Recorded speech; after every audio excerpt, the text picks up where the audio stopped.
Yo, Champion Bacon. Still here, still haven't shaken this cold, so... The last video actually had really high engagement. So, I guess people liked hearing me talk about some bits from the collection, and I thought, obviously, the 3DS is a bit of a hot topic these days. Obviously, with the loss of the 3DS store, thought, I'm not going to give exactly a buying guide, but I thought I'd just go through my pieces and perhaps it'll help you make decisions about what games you want to pick up for it. So you can see I've got a little stack here. I always think I've got more than I have, because obviously it plays DS games as well, so I don't know, maybe I'll do a different one on DS someday. But the first one I'm going to do is just tucked away, hidden away in the back here, and this is Chibi Robo Ziplash. And the best reason to buy this is for this amiibo. The game itself is a bit notorious, a bit infamous as being a terrible game. It's not. It's actually a pretty solid little platformer with the, you can kind of see it here on the box where he uses his plug like a grappling hook kind of situation. It's pretty solid. It's just not great, and it's not well designed. It's well designed in the sense that the platforming is pretty good, but everything else around it is just bad. It's got like so to like beat all the levels. Well, that's the thing, you have to beat all the levels, but then it has like a roulette wheel of like what level you'll go to and stuff like that. It's just really weird choices made in it. But and then the graphics are just very mid. The music is, I can't even remember any music, so it must be very mid. But you will typically see it for only a couple of bucks, and so I don't know, if you don't value your time that much, like me, I played it all the way through, and you know, again, you can often find it with this amiibo. Again, I paid like 10 quid or something for it, so yeah, just something to consider. So we'll start with the top of the stack, and we've got Pokemon Omega Ruby, and this is an absolute banger, to be fair. So it's not a direct remake so much as a reimagining, where the story plays out differently because multiverses, and obviously that's a bit of a tired, played out thing. I think we don't use the M word anymore, right? We want to be taken seriously, but about 10 years ago, whatever, this was like quite a cool little idea, and you can see the Omega Groudon there is a very cool reimagining. It isn't Emerald at the end of the day. So if you remember the original Gen 4, I want to say it is. Was it Gen 3? No, 3 or Gen 4. Ruby, Sapphire, and Emerald. Emerald, as the third one, had an absolute mountain of extra content, and these don't. They kind of, I mean, like I said, it is in a sense all new content in a way, because it's being put through this different lens, but it doesn't have all the extra stuff with all the Reggies and that kind of stuff, which made Emerald such a good little game. But no, this is a fantastic game. It's got a couple of unique features, like the ability to like sneak up on Pokemon in the grass and stuff, which again, people are talking about games like Arceus as being really good because,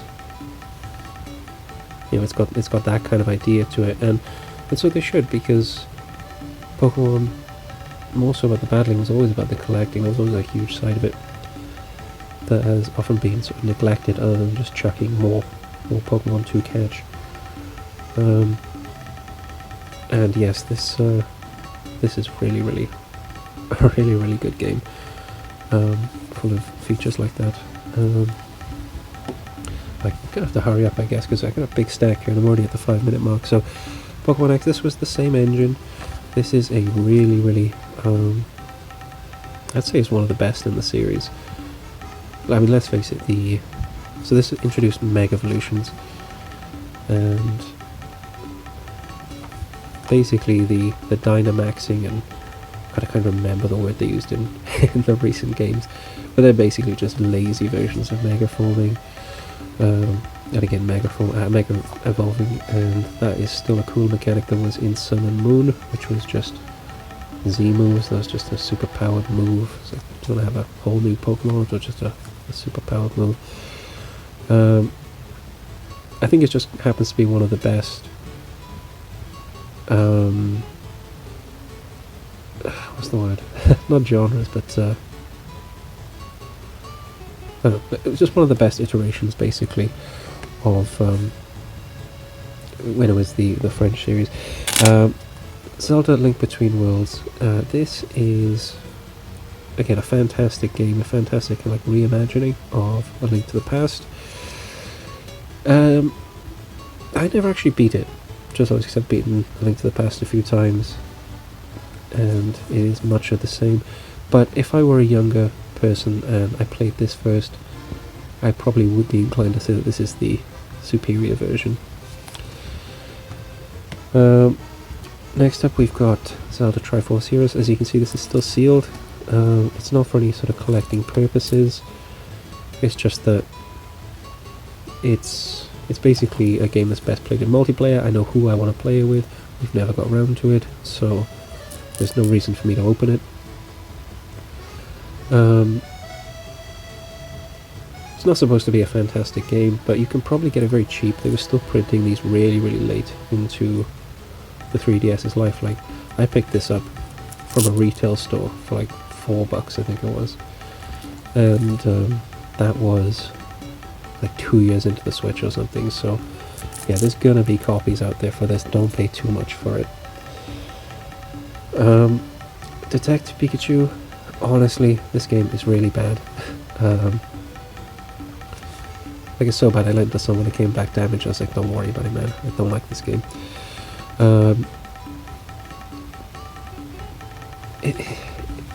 In terms of a story, it is very similar, but I'd say slightly better than the movie.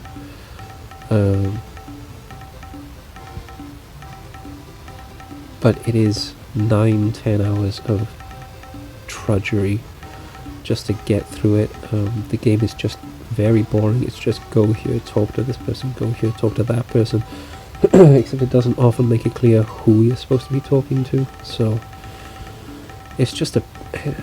I almost swore. It's a pain in the bottom to play this game. It's just boring. You know, the Pokemon look good, but that's about it. Animal Crossing Happy Home Designer. This is a really good entry in the series, if you ask me. It's slightly different to other Animal Crossings, in the sense of other games, they kind of, the iterations kind of outdo one another. You know, it's all, you know, you build your own place, and you know, you'll fish, or you'll... Christ, I can't even remember. I find them very boring. But basically, the thing I find boring about them is they drip feed you content, right? So you have to attend every day so you can get 1 or 2 extra pieces of furniture. This just gives you tons of it. It says, look, we want you to build this kind of house. Here's a bunch of furniture to do so. You can also use all the furniture that you unlocked previously to do so.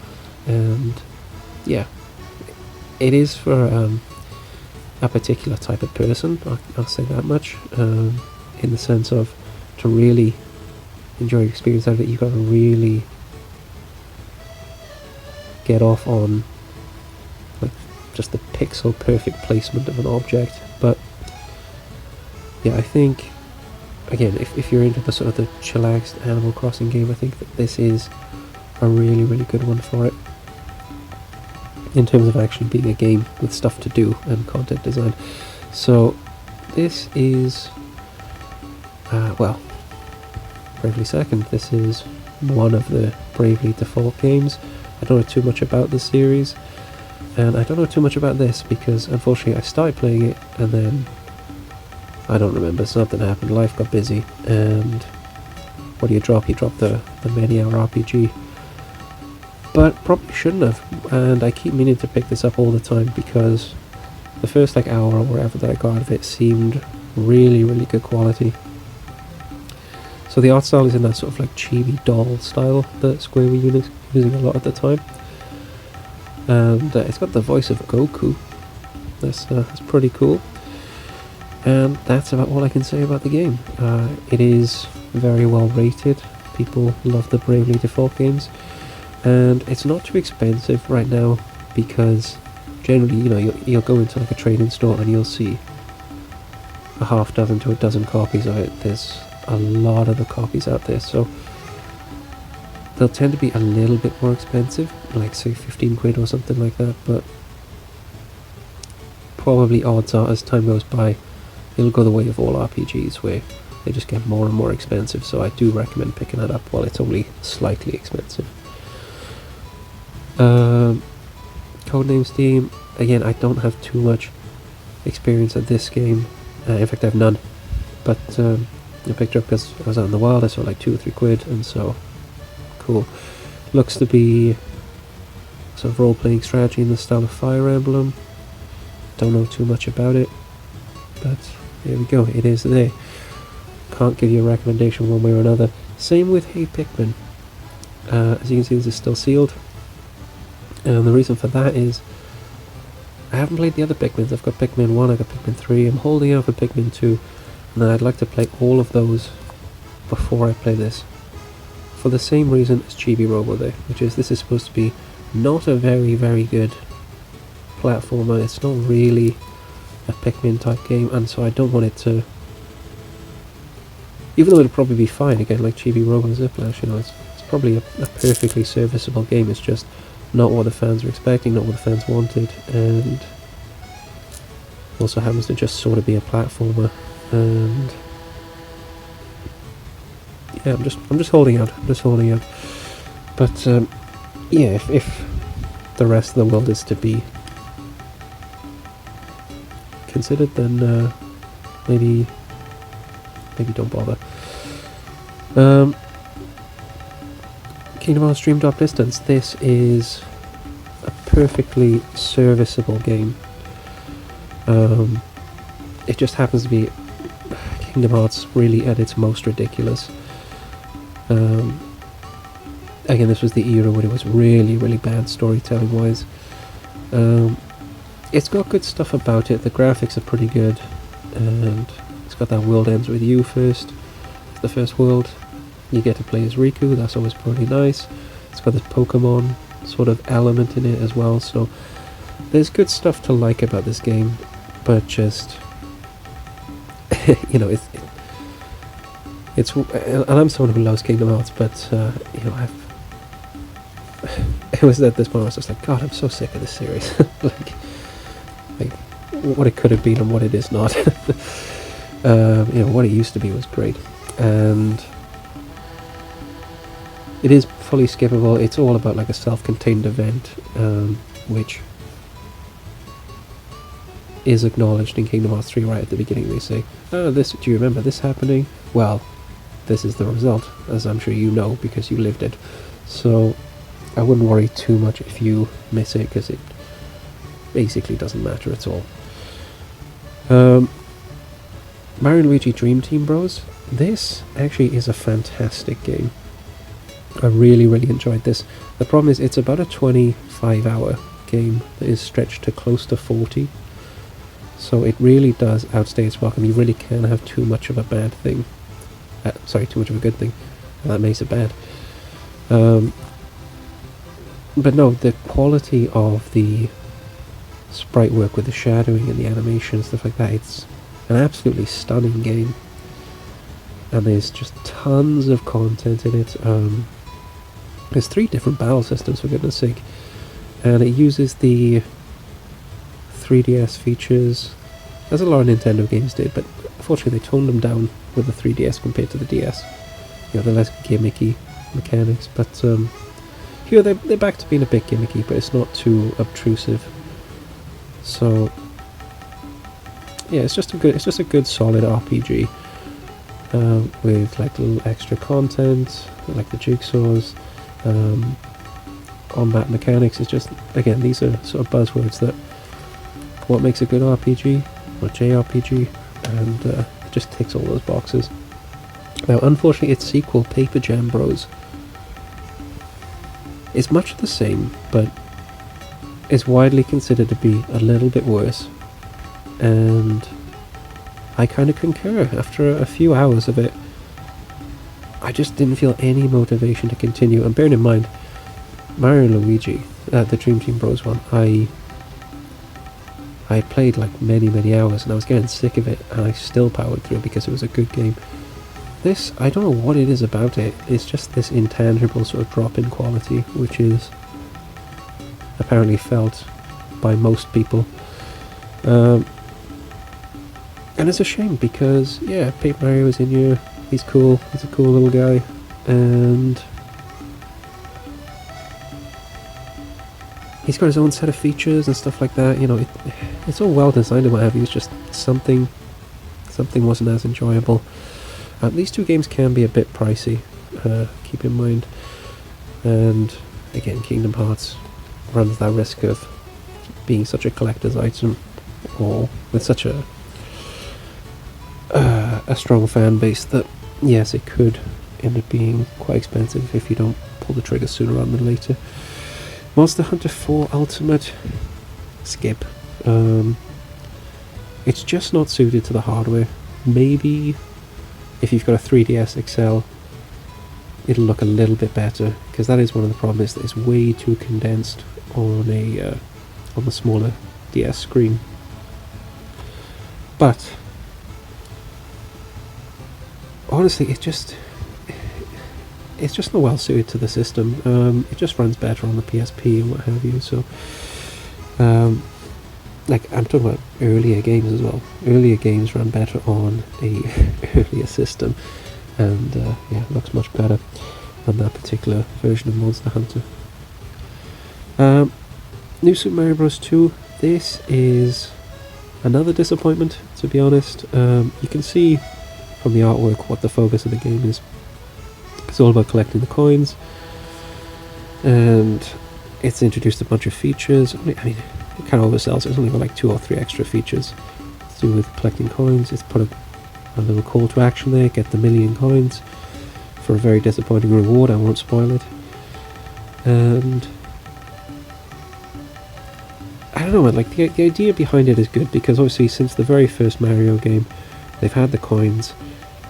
They've never really had a purpose, so they kind of tried to give them a purpose, and they just don't succeed. This because it still continues the game with the same sort of MacGuffin, which is, oh no, the princess is being kidnapped, we need to hurry to save her. But then there's this sort of schizophrenic design where it's like, or do we rush after her, or do we quickly go over here and grab some extra coins? You know, it doesn't make sense. And I always go for all the coins because I always find there's enough time in the levels. I don't rush through it like a pro Mario player. But even then, completing the campaign, I'd gotten 20 to 30,000 coins, something like that, nowhere near the 1,000,000. So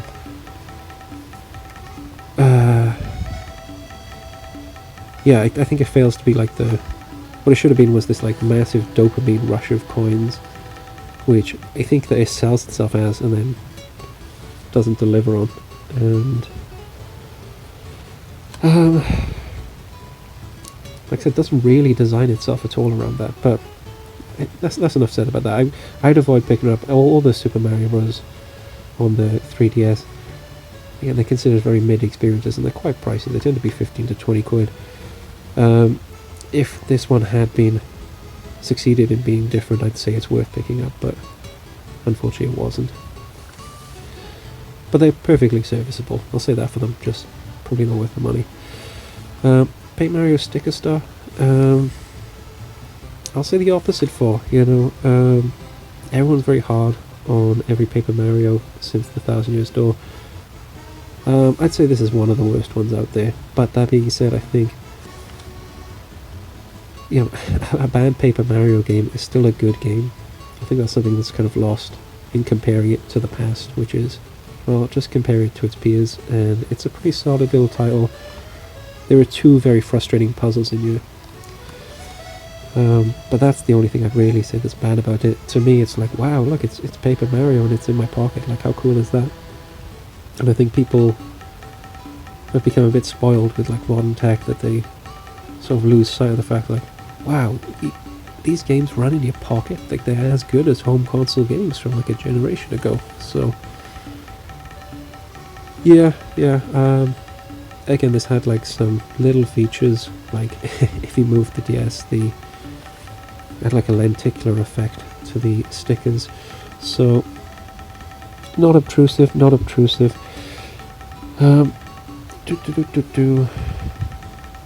This was a weird game. I don't really recommend picking it up. It's a sort of like match 3 puzzle game, but not really. And I don't know, I mean, I was probably playing it wrong, but I don't know, it just seemed really grindy and luck-based, and I kind of had to just cheese my way through it. And the Mario skin was a nice touch. I probably wouldn't have picked it up just on the Puzzles and Dragons Z thing on its own, but with the Mario thing, it was a nice enough touch, but I don't know, it's not that good. So next up is Resi Revolutions. I haven't played this just because I'm not very good at Resi games, but I picked this up because apparently this is a phenomenal port and has been argued as being like actually running better than the console versions. So if we're talking about something that is a must-have on a 3DS, well, if it runs that well, there's reason enough. Next up is Super Smash Bros. For the 3DS. Again, obviously, this version only available for 3DS, so that's another reason to pick it up for the 3DS.